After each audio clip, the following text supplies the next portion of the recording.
मेरा नाम पलक है। आज मैं आप लोगों के साथ अपनी एक ऐसी सिचुएशन की कहानी शेयर करना चाहती हूँ जो कि हर लड़की को फेस करनी पड़ती है, लेकिन हमारे समाज में लड़कियों की पर्सनल मैटर्स को इस तरह से छुपाया जाता है जैसे ये सब कुछ लड़कियों के ही हाथ में है। मेरी ये कहानी सालों पुरानी कहानी है। जब मैं छोटी थी, लगभग 10 साल की थी, हम लोग गांव में रहते थे और हम एक ऐसे गांव में रहते थे जहां पर पुरानी प्रथा का बहुत रिवाज था और हमें उन प्रथाओं को पूरा करना ही होता था। अगर हम ऐसा कुछ नहीं करते तो ये हमारे गांव के रिवाजों के खिलाफ हो जाता था। मैं तो बहुत मासूम लड़की थी, मुझे क्या पता था कि लड़कियों के साथ ये जालिम समाज क्या क्या करता है। मेरे परिवार में मेरे माता पिता के अलावा मेरे 2 भाई और मुझसे बड़ी एक मेरी दीदी भी थी। मैं अपने घर की सबसे लाडली बेटी थी क्योंकि मैं सबसे छोटी थी। मेरी दीदी का नाम अनीता था। हम दोनों बहनें गांव के ही सरकारी स्कूल में पढ़ा करते थे। हमारे गांव में लड़कियों की पढ़ाई लिखाई पर भी ऐतराज होता था, लेकिन मुझे पढ़ना बहुत पसंद था। मैं पढ़ाई में बहुत इंटेलिजेंट भी थी। मेरे पापा ने कुछ महीनों शहर में काम किया था, इसलिए वो थोड़े शहर के हिसाब से चलने लगे थे।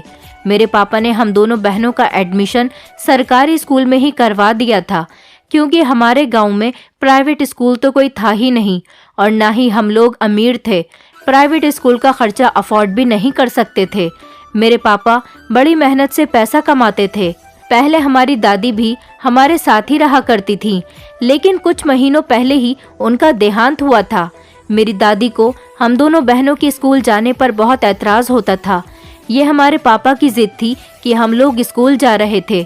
मम्मी भी हमेशा हमें घर के कामों में ही लगाना चाहती थी, ज्यादा खेलने भी नहीं देती थी। उनका कहना था कि बेटियां घर में ही अच्छी लगती हैं। एक दिन मेरी कुछ तबीयत ठीक नहीं थी, इसलिए मैं स्कूल नहीं गई। मेरी दीदी ही स्कूल गई थी।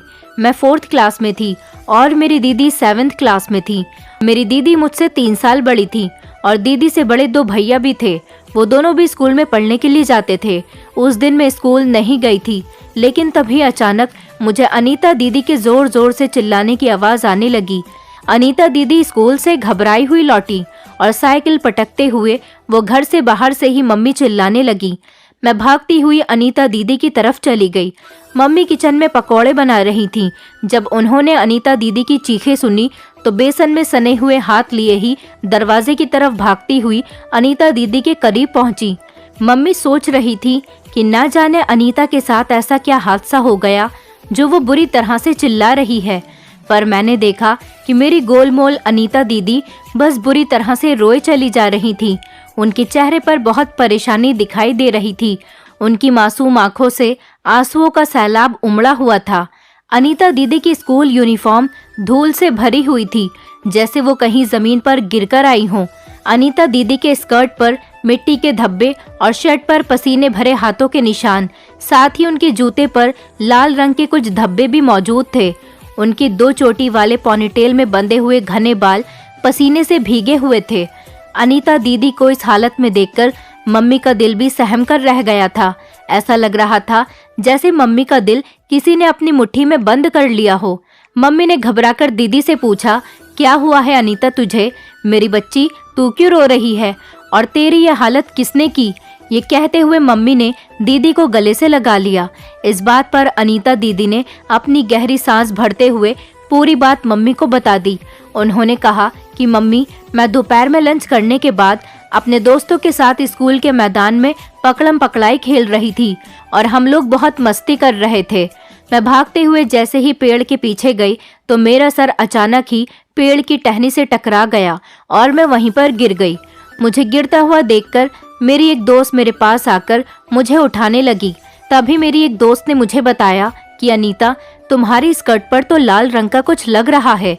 इतनी ही देर में मेरे साथ खेलने वाली बाकी सारी लड़कियां भी मेरे करीब आकर खड़ी हो गईं। उन्होंने गोल घेरा बना लिया और वो सब की सब मुझे बड़ी हैरानी भरी नजर से देख रही थी।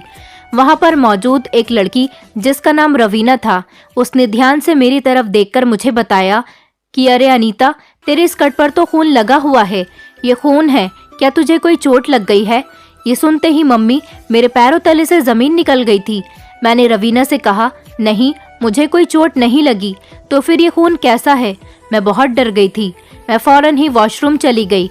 हालांकि मेरे दोनों हाथ मिट्टी में गंदे हो गए थे, पर मैं खून देखकर इतना ज्यादा घबरा गई थी कि मैंने उन्हीं गंदे हाथों से अपने शॉर्ट्स उतारकर देखा तो वो भी खून में सना हुआ था। लेकिन मुझे तो कहीं पर भी चोट नहीं लगी हुई थी, पर ना जाने मेरे साथ ऐसा क्यों हो रहा था। तभी अचानक क्लास का टाइम हो गया। मेरी कुछ भी समझ में नहीं आ रहा था कि मैं ऐसी हालत में क्लास के अंदर कैसे जाऊं। कहीं टीचर मुझसे कोई सवाल न करे। अगर टीचर ने मुझसे पूछा कि तुम्हें क्या हुआ है तो मैं उन्हें क्या बताऊंगी, क्योंकि मुझे भी नहीं पता कि मुझे क्या हुआ है और ये खून कहाँ से आ रहा है। मैं बहुत परेशान हो गई थी, इसलिए मैं भागती हुई क्लास में गई और अपना बैग उठाया और सीधा ही गेट से भागती हुई घर तक आ गई।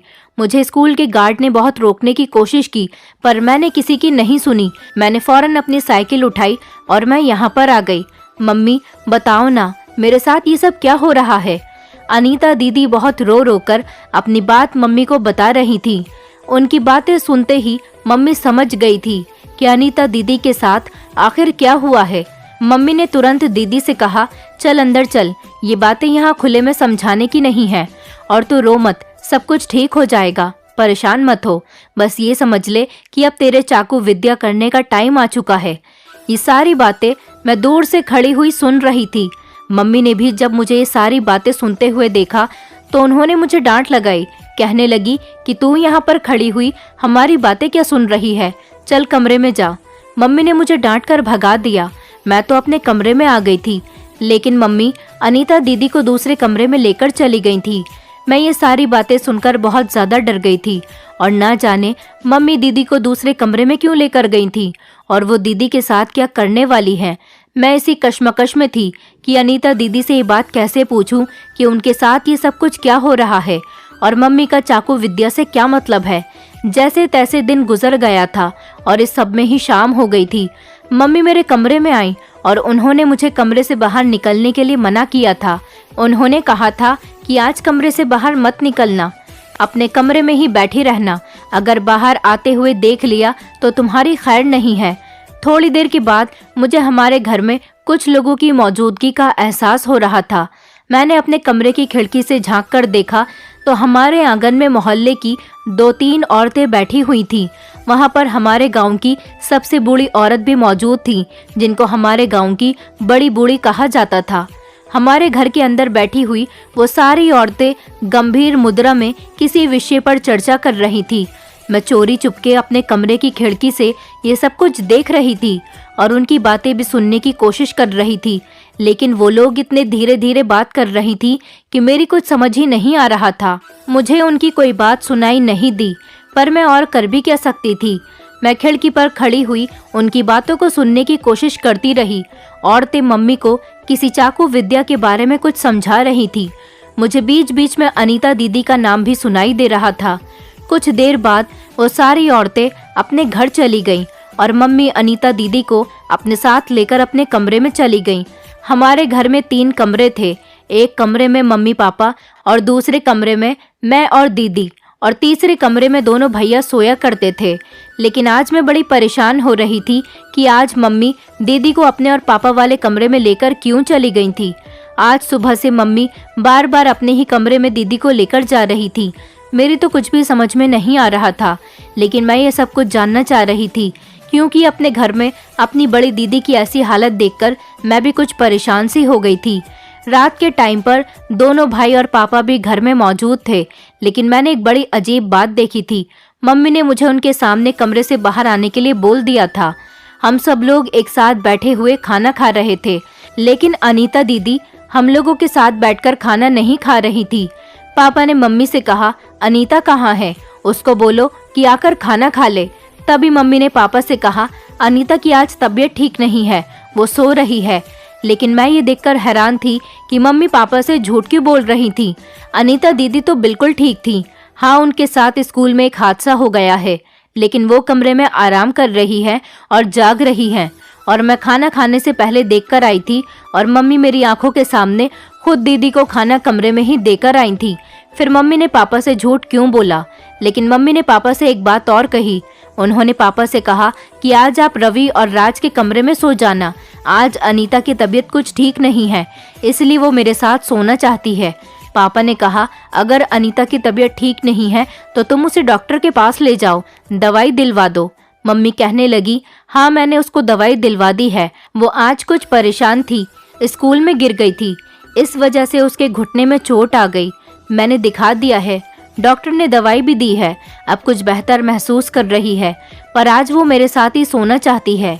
ये बात सुनकर तो मैं भी कुछ हैरान रह गई थी। मैंने सोचा कि पापा भैया के कमरे में सो जाएंगे और मम्मी दीदी के साथ अपने कमरे में सो जाएंगी, तो फिर मैं अकेली कमरे में कैसे सो सकती हूँ, क्योंकि मुझे रात को डर लगता था और मैं तो दीदी से लिपट कर सोती हूँ। खाना खाने के बाद पापा और भैया सोने के लिए कमरे में चले गए तो मैंने मम्मी से कहा, मम्मी मुझे बहुत डर लगता है, मैं अकेले नहीं सो सकती, क्या आप मुझे भी अपने साथ अपने कमरे में सुला सकती हो? मम्मी ने कहा, ठीक है सो जाना। मैं मम्मी के साथ उनके कमरे में सोने के लिए चली गई तो मम्मी ने दीदी के साथ एक बड़ा ही अजीब सा काम किया। उन्होंने दीदी का बिस्तर जमीन में लगा दिया और बिस्तर लगाने के बाद उन्होंने एक वाइट कलर की पुरानी बेडशीट को भी जमीन में लगे हुए बिस्तर पर दोहरी तह बनाकर बिछा दिया। मम्मी ने दीदी से कहा, तू यहाँ सो जा। दीदी जमीन पर लेट गई थी, मैं और मम्मी बेड पर लेट गए थे। मैंने मम्मी से कहा, मम्मी बेड पर तो काफी जगह है, दीदी भी हमारे साथ सो सकती है। मम्मी ने कहा, दीदी हमारे साथ नहीं सो सकती, उसे जमीन पर ही सोने दो और तुम खामोशी से सो जाओ, सुबह तुम्हें स्कूल जाना है। आज तुमने स्कूल की छुट्टी कर दी और सुबह जब जाओ तो अपनी दीदी की स्कूल की 3 दिन की एप्लीकेशन लिखकर ले जाना। मैंने कहा, मम्मी क्या दीदी अभी 2-3 दिन और स्कूल नहीं जा सकती? मम्मी कहने लगी, जब तक तुम्हारी दीदी की तबीयत पूरी तरह से ठीक नहीं हो जाती तब तक वो स्कूल नहीं जाएगी। मम्मी ने कमरे की लाइट ऑफ कर दी। मम्मी और दीदी तो सो चुकी थी, लेकिन मेरा दिमाग अभी भी यही सब कुछ सोचकर परेशान हो रहा था कि आखिर आज हमारे घर में ये सब क्या हो रहा है और सब लोग मेरी दीदी को इतनी इम्पोर्टेंस क्यों दे रहे हैं। जब बचपन से आज तक दीदी मेरे साथ सोती आई है तो आज मम्मी उन्हें उनके कमरे में क्यों लेकर गई है। और सबसे ज्यादा परेशान तो मैं इस चाकू विद्या के नाम से थी। अपने बचकाने दिमाग में ये सारी बातें सोचते हुए न जाने मैं कब नींद में खो गई थी। अगली सुबह 4 बजे अचानक मेरी आंख घर में हो रही किसी हलचल की वजह से खुल गई। मैंने देखा कि घर के अंदर से 2-3 औरतों के बोलने की आवाज आ रही है। मैं कमरे से बाहर निकलकर जाने ही वाली थी, इससे पहले कमरे का दरवाजा खुला। मैंने देखा कि मेरी दीदी जो जमीन पर सो रही थी, मेरी मम्मी दीदी को जगा रही थी और दीदी का हाथ पकड़कर वो कमरे से उन्हें बाहर ले गईं। और उसके बाद मेरी मम्मी और वो सारी औरतें और अनीता दीदी, ये सब लोग हमारे घर से तेजी से निकलने लगी। एक औरत के हाथ में मैंने छोटा सा चाकू भी देखा था। मैं ये सोचकर परेशान हो रही थी कि इतनी रात को ये सब लोग घर से बाहर क्यों जा रही हैं। मैंने मम्मी को आवाज दी, मम्मी आप कहाँ जा रही हो और ये सब कुछ क्या हो रहा है? मम्मी ने कहा, तुम जाकर सो जाओ, हम लोग पूजा करने मंदिर जा रहे हैं। ये कहते हुए मम्मी तेजी से घर से बाहर निकल गई। मैं डरी सहमी हुई चुपचाप अपने बिस्तर पर जाकर लेट गई और फिर मुझे नींद आ गई। सुबह के टाइम पर जब मेरी आंख खुली तो मैंने देखा कि अनीता दीदी तो अपने बिस्तर पर मौजूद थी और वो सो रही थी। और जैसा कि मम्मी ने कहा था कि आज अनीता दीदी स्कूल नहीं जाएंगी। देखने में तो अनीता दीदी मुझे बिल्कुल ठीक लग रही थी। अब मैंने सोच लिया था कि आज तो मैं दीदी से बात करके ही रहूंगी। और आखिरकार मैं जब स्कूल जाने के लिए तैयार हो रही थी तो अचानक वो जाग गई। मम्मी किचन में मेरे स्कूल जाने के लिए नाश्ता बना रही थी। मुझे मौका मिल ही गया था। अनीता दीदी कमरे में अकेली बैठी हुई थी। तब मैंने दीदी के करीब जाकर उनसे पूछा, दीदी क्या तुम रात पूजा करने के लिए गई थी? कैसी पूजा थी और वहाँ पर उन औरतों ने तुम्हारे साथ क्या किया? आखिर ये लोग उस चाकू से क्या कर रहे थे और क्या चाकू आपको भी दिया था? मेरे सवालों की बौछार को देखते हुए दीदी ने बस इतना ही कहा कि मेरी तबीयत थोड़ी खराब है, इसलिए मेरा तुमसे बात करने का मन नहीं है। बाकी जब तुम्हारा टाइम आएगा तो तुम्हें भी ये सब कुछ खुद ही पता चल जाएगा। मैं नहीं चाहती कि इससे पहले ये तुम सारी बातें जान जाओ, इसलिए तुम खामोश रहो और जल्दी करो, तुम्हें स्कूल जाने में देर हो रही है। अभी तुम्हें नाश्ता भी करना है। अगर मम्मी ने तुम्हें मुझसे बातें करते हुए देख लिया तो तुम्हें डांट लगाएंगी कि स्कूल जाने के टाइम पर फुर्सत से मुझसे बातें कर रही हो। दरअसल अनीता दीदी को पीरियड्स हुए थे और उन सब औरतों ने मिलकर अनीता दीदी को ये समझा दिया था कि पीरियड का होना एक गंदी और बुरी बात है और इसे किसी को नहीं बताते। इसलिए अनीता दीदी ने ये कहकर बात खत्म कर दी कि मैं तुझे अभी कुछ नहीं बता सकती। सबने मुझे और किसी को भी ये बात बताने के लिए मना किया है। हालांकि चाकू विद्या क्या है, ये सवाल अभी भी मुझे बेचैनी से परेशान कर रहा था। कुछ दिन तक मैं इस सवाल को लेकर बहुत परेशान रही, लेकिन थोड़े दिन बाद ही मैं इस बात को भूल गई थी और अपनी जिंदगी में बिजी हो गई थी। आखिर अभी मेरी उम्र ही क्या थी जो एक सवाल को मैं अपने मन में लगाए बैठी रहती। मैं तो बच्ची थी और खेल कूद में अपनी जिंदगी गुजार रही थी। धीरे धीरे वक्त इसी तरह से गुजरता चला गया। बस फर्क इतना था कि हर महीने कुछ दिनों के लिए अनीता दीदी सबसे अलग अलग हो जाती थी और उनके साथ मम्मी भी अलग तरह का बिहेवियर ही करती थी। दीदी का बर्ताव भी बदल जाता। वो किसी से ज्यादा बात नहीं करती और ना ही स्कूल जाती थी और ना ही किसी भी लड़की के साथ खेलती। पर अब ये सब एक रूटीन जैसा लगने लगा था, इसलिए मेरा ध्यान अनीता दीदी पर अब ज्यादा नहीं जाता था। और उस दिन के बाद वो चाकू वाली बात फिर दोबारा मेरे सामने नहीं हुई। इस तरह धीरे धीरे करके 3 साल बीत गए। मैं 13 साल की हो गई थी और आखिरकार वो दिन भी आ गया था जब मुझे भी पीरियड्स हो गए। मुझे भी कुछ समझ नहीं आया। मुझे लगा मानो जैसे मुझे कोई खतरनाक बीमारी हो गई है। बड़ी हिम्मत के बाद मैंने अपनी बड़ी बहन अनीता दीदी से कहा, दीदी मुझे कुछ समझ नहीं आ रहा, मुझे कुछ गीला गीला सा महसूस होता है और ना जाने मेरे पैरों में बार बार खून कहाँ से लग रहा है। मेरे कपड़ों पर भी खून लग गया है। अनीता दीदी तुरंत समझ गई कि पलक को भी पीरियड्स हो गए हैं और अब मेरे साथ भी चाकू विद्या करने का टाइम आ गया। उन्होंने मुझसे कहा, घबराओ मत, तुम्हें कुछ नहीं हुआ, तुम्हें कोई बीमारी नहीं हुई और तुम्हें टेंशन लेने की कोई जरूरत नहीं। मैं तुम्हें बताती हूँ तुम्हें क्या हुआ है। अनीता दीदी मुझे तसल्ली देने लगी और उन्होंने कहा, पहले तो तुम जाकर अपने कपड़े चेंज करो, तुम्हें पीरियड्स हुए हैं। पीरियड्स होने पर ऐसा हर लड़की के साथ होता है। मैं तो बहुत डर गई थी। इसके बाद उन्होंने मम्मी को सारी बात बताई। इस बार चाकू विद्या निभाने का टाइम मेरे साथ भी आ गया था। घर में फिर से वही सारी औरतें आईं और मुझे अलग कमरे में घेरकर वो लोग मुझे कुछ समझाने लगी। उन औरतों ने कहा, अब पलक तुम्हारे साथ भी चाकू विद्या करनी है तो तुम सुबह जल्दी जाग जाना। मैं बुरी तरह से डरी हुई थी। मुझे नहीं पता था कि ये चाकू विद्या किस तरह से होती है। आज रात मुझे भी मम्मी ने जमीन पर ही बिस्तर बिछाकर सोने के लिए कहा था और उन्होंने मुझे पापा और भैया के सामने आने के लिए भी मना कर दिया था। उन्होंने पापा से कहा था कि पलक की तबीयत खराब है। तबीयत तो मेरी सच में खराब थी। मुझे खाना भी कमरे के अंदर ही दिया गया था। मैंने अनीता दीदी से कहा, दीदी मुझे बताओ ना कि मेरे साथ क्या होने वाला है। दीदी कहने लगी कि अगर टाइम से पहले मैंने तुम्हें सब कुछ बता दिया तो अपशगुन हो जाएगा। अब ये तो तुम्हें सुबह ही पता चल जाएगा कि चाकू विद्या क्या होती है। पर तुम घबराओ मत, तुम्हें कुछ भी नहीं होगा। ये तो एक रिवाज है जो हर लड़की को पीरियड आने पर करनी पड़ती है। पर हाँ, ध्यान रहे कि किसी को भी इस बारे में कुछ मत बताना और पापा और दोनों भाइयों के सामने आने की तो बिल्कुल भी आज कोशिश मत करना, क्योंकि ये बातें मर्दों को बताने की नहीं होती हैं। आज की रात मेरे लिए बड़ी भारी गुजरी थी। मेरे हल्का हल्का पेट में दर्द भी हो रहा था। पेट का निचला हिस्सा ऐसा लग रहा था जैसे बहुत ज्यादा भारी हो रहा है और मेरी कमर में भी थोड़ा थोड़ा दर्द हो रहा था। डर से मेरा दिमाग सुन्न हुआ जा रहा था। मुझे ऐसा लग रहा था जैसे मेरी दुनिया ही बदल गई और मेरे साथ कुछ गलत हो रहा है। मुझे कुछ गंदा गंदा सा भी महसूस हो रहा था। तभी मम्मी मुझे अपने साथ हमारे कमरे में ले गईं। उन्होंने मुझे कपड़े से बना हुआ पैड दिया और बहुत कुछ समझाया। एक तो मेरे दर्द हो रहा था और ऊपर से एक गंदा कपड़ा। बड़ी मुश्किल से इसे लगाने के बाद मुझे नींद आई थी। अगली सुबह मम्मी ने 4 बजे का अलार्म लगा दिया था। 4 बजते ही मम्मी ने मुझे जगा दिया। मम्मी और मोहल्ले की कुछ औरतें मेरे पास आकर बैठ गईं और मुझे जरूरी बातें समझाने लगी। उसके बाद मैंने एक औरत के हाथ में चाकू देखा था। वो हाथ में चाकू लिए कमरे से बाहर निकली और उनके पीछे पीछे बाकी की औरतें भी थी। वो मुझे भी साथ लेकर जाने लगी। अंधेरी रात, सुनसान रास्ता और रास्ते में कुत्तों के भौंकने की आवाज थी। पहले मैंने अपने गांव में इतना डर खौफ कभी महसूस नहीं किया था। एक तो मेरे पेट में तेज का दर्द उठ रहा था, ऊपर से हाथ में पकड़ा हुआ चाकू देख देख कर मेरी जान निकली जा रही थी। तभी अचानक औरतें नदी के किनारे जाकर रुक गईं। इसके बाद मेरे हाथ में चाकू दे दिया गया और एक मोटी सी रस्सी दी गई। एक औरत ने मुझे बताया कि तुम्हें 2.5 रस्सी का बांध काटना है। मतलब रस्सी के 2 छल्लों को पूरा काटना था और एक को आधा काटना था। मुझे ये भी बताया गया था कि ऐसा करते हुए तुम्हें कोई देखे नहीं।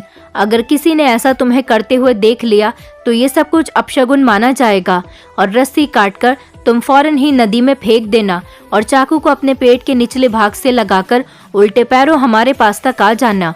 हम दूर से खड़े होकर तुम्हारे आने का इंतजार कर रहे होंगे। तुम्हें डरना नहीं है। मैंने कहा, पर मैं यहाँ अकेले कैसे ये सब कुछ कर सकती हूँ? उन औरतों ने मुझसे कहा कि डरने की कोई जरूरत नहीं है। हम लोग दूर खड़े तो हैं, यहाँ कोई नहीं आएगा, क्योंकि हम सारी औरतें तुम्हें देख तो नहीं सकते, अपशगुन हो जाएगा। पर तुम ये सोच लो कि तुम यहाँ अकेली नहीं हो। हमारे होने का एहसास तुम्हारे साथ है। तुम इस काम को कर सकती हो, लेकिन ध्यान रहे, जब तक तुम हमारे पास न आ जाओ तुम्हारी नदी की तरफ पीठ नहीं होनी चाहिए। मुझे तो कुछ भी समझ नहीं आया था कि ये लोग मुझसे ऐसा क्यों करवा रही हैं, पर उनको ये सब तो करना ही था, इसलिए मैंने ठीक ऐसा ही किया जैसा वो लोग मुझे बता रही थी और चाकू विद्या को खत्म करके मैं अपनी मम्मी के साथ घर आ गई थी। घर आने के बाद मैंने मम्मी से पूछा, मम्मी ये सब क्यों किया गया है, आखिर ऐसा क्यों करते हैं? तो मम्मी ने मुझे बताया कि ऐसा करने से पीरियड्स 2 और आधा दिन ही रहते हैं, मतलब तीसरा दिन पूरा आते हों तो पीरियड बहुत कम हो जाते हैं और रस्सी को नदी में फेंकने से पीरियड खत्म होते ही तुम भी पवित्र हो जाओगी। यदि चाकू विद्या करने के बाद रस्सी को नदी में नहीं फेंका जाता तब तक तुम कभी भी पवित्र नहीं हो सकती और हमेशा के लिए अपवित्र हो जाती हो। तुम्हारी बड़ी बहन अनीता ने भी तो ऐसा ही किया था। मैंने इस बारे में अनीता को पहले ही समझा दिया था कि वो इसके बारे में किसी को कुछ न बताए, वरना कुछ भी बुरा हो जाएगा। पीरियड्स के दिनों में मम्मी उसे जमीन में ही सुलाती थी, लेकिन सोने से पहले उनके बिस्तर पर पुरानी बेडशीट बिछा देती थी। यही सब कुछ उन्होंने मेरे साथ भी किया था। अभी मेरा तीसरा दिन ही चल रहा था कि तभी अचानक मेरी मौसी की बेटी शहर से हमारे गांव में घूमने के लिए आ गई, लेकिन यहाँ आने के बाद उन्हें बहुत अजीब लग रहा था, क्योंकि हमारे पूरे घर का माहौल उन्हें कुछ बदला हुआ सा लगा। वो हमारे घर पर 5 साल पहले आई थी। तब हम सब लोग एक साथ बैठकर खूब मौज मस्ती किया करते थे, एक साथ खाना खाते, एक साथ बैठकर लूडो खेला करते थे। बहुत मजा आता था और हम सब लोग खूब उछल कूद भी करते थे। लेकिन मुझे तो मम्मी ने उछल कूद करने के लिए सख्त मना कर दिया था। लेकिन इस बार मेरे पीरियड्स चल रहे थे, इसलिए मुझे अलग कमरे में ही खाना दिया जा रहा था। मुझे किचन में जाने के लिए भी मना कर दिया गया था। मेरी मौसी की बेटी का नाम शीना था। शीना दीदी उम्र में लगभग मेरी बड़ी दीदी से भी 2 साल बड़ी थी। उनकी फैमिली शहर में ही रहती थी। वो कभी कभी छुट्टियों में हमारे घर पर आ जाती थी, लेकिन पिछले 5 साल से वो हमारे घर पर नहीं आ रही थी, क्योंकि हमने सुना था कि मेरी मासी की तबीयत बहुत ज्यादा खराब हो गई है। वो अपनी माँ की सेवा करने में लगी हुई थी। अब उनको मौका मिला तो वो हमारे घर पर आ गई। शीना दीदी मेरे कमरे में जब मुझसे मिलने के लिए आई और उन्होंने मेरी हालत इस तरह से देखी कि मैं जमीन पर बैठी हुई हूँ जिस पर गंदा सा कपड़ा बिछाया गया है, ये सब देखकर वो मुझसे पूछने लगी, क्या हुआ पलक, तुम्हें क्या हुआ है? मैंने रोते हुए अंदाज में शीना दीदी से कहा, क्या बताऊं दीदी, वही सब लड़कियों वाली बात है। शीना दीदी मेरी बात को समझ नहीं सकी थी। उन्होंने मुझसे कहा, कौन सी लड़कियों वाली बात, तुम क्या कहना चाह रही हो? मेरी तो कुछ भी समझ में नहीं आ रहा। मैंने कहा, शीना दीदी मुझे मासिक धर्म होने लगा है। मासिक धर्म तो आपको भी होता होगा, क्या आपको भी चाकू विद्या से गुजरना पड़ा था? शीना दीदी तो इस चाकू विद्या वाली बात से बिल्कुल अनजान थी। उन्होंने मुझसे पूछा तो मैंने उन्हें अपने साथ होने वाली सारी बात के बारे में बता दिया। ये सब सुनकर तो शीना दीदी का दिमाग चल गया और वो गुस्से में आ गई थी। तभी वो कमरे से बाहर निकली और मम्मी के पास जा पहुंची। पापा और भैया तो वहां पर मौजूद नहीं थे। वो मम्मी से कहने लगी, मासी ये सब कुछ क्या है, क्या हो रहा है? आप लोगों ने पलक के साथ क्या किया है? ये पलक कैसी बातें कर रही है? मम्मी ने उनको सारी बात बता दी। शीना दीदी ने जब मुझसे ये सब कुछ सुना तो उन्होंने पूरी बात अपनी मम्मी को फ़ोन पर बता दी। मेरी मासी ने फैसला किया कि वो मुझे गांव से शहर बुला लेंगी, क्योंकि मैं मासी की बहुत लाडली थी। वैसे भी मैं यही चाहती थी कि मैं शहर जाकर खूब पढूं लिखूं, लेकिन हमारी गरीबी की वजह से मेरे मम्मी पापा हर बार मना कर दिया करते थे। ये बात सुनने के बाद मासी ने मेरे मम्मी पापा से जिद लगा ली थी कि मेरी भांजी को मेरे पास भेज दो। जब मेरे पीरियड्स के दिन पूरे हो गए तो उसके बाद मैं अपनी मासी के घर पर रहने के लिए चली गई। मेरा एडमिशन वहीं पर हो गया था। मैं हायर स्टडी करके किसी काबिल बनना चाहती थी। मुझे शहर का माहौल बहुत पसंद आया था, क्योंकि शहर में लड़कियों के पीरियड्स होने पर ऐसा कुछ भी नहीं किया जा रहा था जैसा हमारे गांव में हो रहा था, कि लड़कियों को अकेला छोड़ देना, पवित्र और अपवित्र होने के बारे में समझाना। ये चाकू विद्या जैसा कुछ भी शहर में नहीं हो रहा था। शहर के लोग कपड़े का बना हुआ पैड नहीं बल्कि बाजार का बना हुआ रेडीमेड पैड इस्तेमाल कर रहे थे। धीरे धीरे वक्त इसी तरह से गुजरता गया और मुझे अपनी मासी के घर रहते हुए 14 साल गुजर गए थे। इसी बीच गांव में मेरी दीदी की भी शादी हो रही थी। मैं सिर्फ दीदी की शादी करने के लिए ही गांव गई थी। मुझे वहां जाने के बाद पता चला कि अभी भी हमारे गांव की ये प्रथा खत्म नहीं हुई है। अभी भी इस प्रथा को अंजाम दिया जा रहा है। मैंने ठान लिया था कि जैसे ही मेरी पढ़ाई कंप्लीट होती है, मैं गांव आने के बाद उन लोगों की आंखों से अंधविश्वास की पट्टी को पूरी तरह से हटा दूंगी। शादी होते ही मैं वापस मासी के घर आ गई थी। मेरे मम्मी पापा का कहना था, हम तुम्हारी भी 2 साल बाद शादी कर देंगे, लेकिन मैं अभी शादी नहीं करना चाहती थी, क्योंकि मैं किसी काबिल बनना चाहती थी। मेरी सारी पढ़ाई लिखाई का खर्च भी मेरी मासी ने ही उठाया था। मेरी मासी ने मुझे बताया था कि तुम्हारी मम्मी को पता नहीं क्या हो गया, इतनी ज्यादा समझदार होते हुए भी वो लोगों की बातों में आ गई। इसलिए इस प्रथा को खत्म करना होगा। लोगों को जागरूक करना होगा कि पीरियड्स होना कोई बीमारी नहीं है, बल्कि ये तो नेचुरल है, जो हर औरत या लड़की के अंदर मौजूद होता है। मेरे मम्मी पापा ने तो मेरी पढ़ाई पूरी होने के बाद भी मुझे घर बुलाने की बहुत कोशिश की थी, लेकिन मैं किसी भी हाल में वहां नहीं गई। शीना दीदी के साथ शहर में रहते हुए मैं बहुत कुछ अच्छी अच्छी बातें सीख गई थी। शहर की लड़कियों पर बिल्कुल भी रोक टोक नहीं की जाती थी। उन्हें उनके मुताबिक जिंदगी जीने के लिए छोड़ दिया जाता था। हर तरह की आज़ादी दी जाती थी और हर तरह के कपड़े पहनने की परमिशन दी जाती थी। शहर का माहौल हमारे गांव के माहौल से बहुत अलग था। जैसे जैसे मैं बड़ी होती चली गई, मेरे दिमाग में भी ये बात आती गई कि सच में गांव के लोगों की आंखों पर अंधविश्वास की पट्टी बंधी हुई है। मैं शहर में अच्छी शिक्षा हासिल कर रही थी, इसीलिए मेरे दिमाग में सारी अच्छी और पॉजिटिव बातें ही आती थी। पढ़ लिखकर हायर स्टडी कंप्लीट करने के बाद मैंने फैसला किया कि मैं अपने गांव के इस रिवाज को खत्म करके ही रहूंगी। इसलिए मैं काफी सालों बाद अपने गांव गई और मैंने गांव के सारे लोगों को इकट्ठा किया। मैंने अपना लैपटॉप निकालकर गांव के सारे लोगों को एक वीडियो दिखाई, जिसमें पीरियड्स की पूरी जानकारी के बारे में बताया गया था, जो कि एक फेमस डॉक्टर का वीडियो था। उसके बाद मैंने सबसे कहा कि जरा आप लोग खुद दिमाग लगाकर सोचिए कि रस्सी काटने और पीरियड का आपस में भला क्या संबंध हो सकता है, जबकि हकीकत यह है कि लड़कियों को 7 दिनों तक पीरियड होते हैं।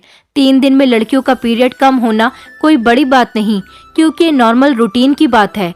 मैंने आगे कहा कि पीरियड्स के नाम पर लड़कियों का मजाक बनाने वाले क्या जानेंगे कि पहली बार माहवारी होने पर कितना डर लगता है, कैसा महसूस होता है। ऊपर से इतने सालों बाद भी आप लोगों ने इस प्रथा को खत्म नहीं किया।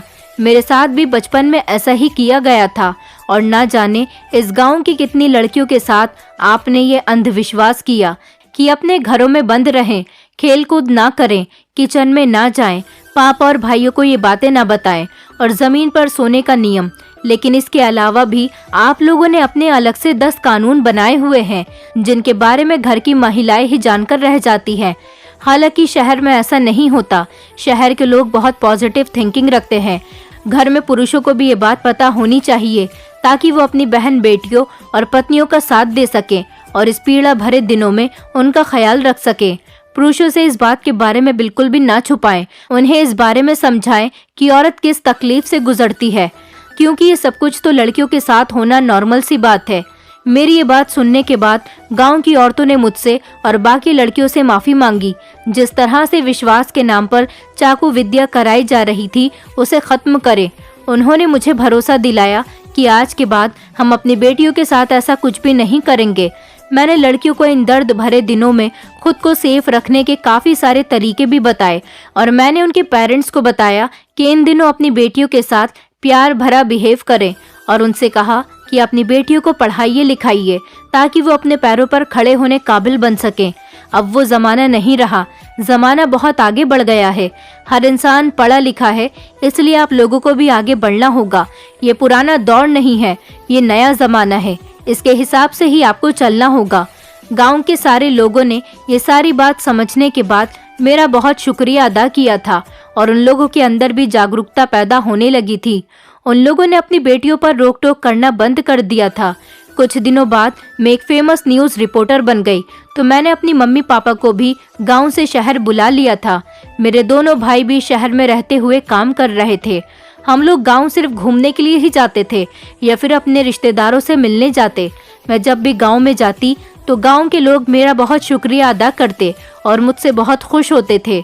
गांव के लोगों का कहना था कि इस लड़की ने हमारे गांव का नाम रोशन कर दिया। ये बात सुनकर मेरे पापा का सीना गर्व से चौड़ा हो जाता था और उनको मेरा पढ़ने लिखने का फैसला सही लगा था। मैंने शहर के ही एक लड़के के साथ शादी कर ली थी। वो मेरे ही चैनल में हेड की जॉब किया करता था। शहर में आ जाने के बाद मेरे सब घर वालों की थिंकिंग बदल गई थी। उन लोगों ने अच्छी तरह से सोचना शुरू कर दिया था। मैं अपने पति के साथ आज बहुत खुश हूँ और बहुत अच्छी जिंदगी गुजार रही हूँ। आज भी जब मुझे अपना बचपन याद आ जाता है तो मैं ये सोचती हूँ कि सच में चाकू विद्या के नाम पर लड़कियों के साथ बहुत गलत किया जा रहा था।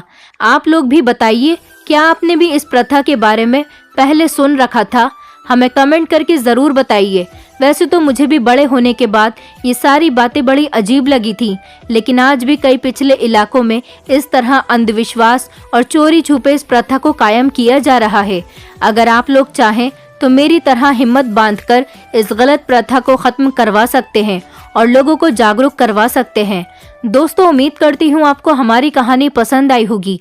कहानी पसंद आई है तो वीडियो को लाइक करें, चैनल पर नए हैं तो चैनल को सब्सक्राइब करें और हाँ, नोटिफिकेशन बेल को जरूर दबाएं ताकि अगली अपडेट सबसे पहले आपको मिले।